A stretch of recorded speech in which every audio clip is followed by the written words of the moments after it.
Special Action Force, silipin po natin ang hirap at sakripisyo sa pagsasanay ng mga sumasali sa Special Action Force. Yung motto kasi ng SAF, the more you sweat in training, the less you bleed in battle. Pinaghirapan namin to. Pawis, dugo, lahat. Andito na. Pag nabigyan ka ng beret, parang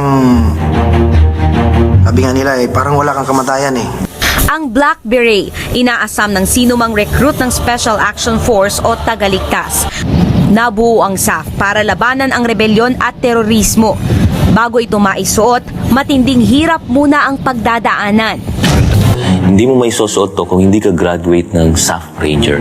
Yung pinakamahirap na training even sa ibang unit sa Armed Forces. Sa loob ng 4 na buwan, sa tent city sa Fort Santo Domingo, mananatili ang mga SAF recruits para sa kanilang training.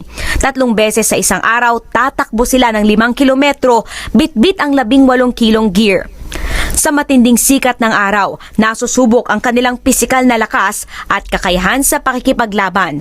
Tinuturuan silang humawak ng armas. Sinasanay din sila na makagawa ng strategic decisions sa harap ng anumang panganib at masalimuot na sitwasyon.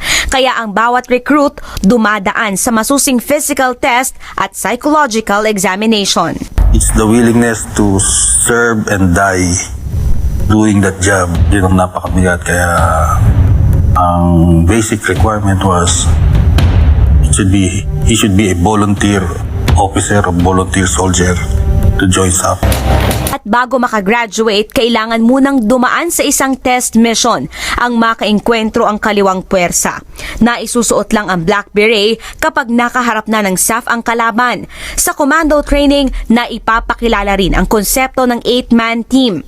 Ito ang basic unit ng SAF na pwedeng ipadala kahit saan, kahit kailan, basta kinakailangan. The 8-man can handle as much as 40 to 80 people at any one time. They should be prepared to be at least 3 hours to 4 hours of fighting before they can even be reinforced. Para sa mga nakakatapos, simula lang ito ng kanilang panghabang buhay na misyon na maging tagaligtas para matupad ang tungkuling siguruhin na umiral ang kapayapaan sa bansa.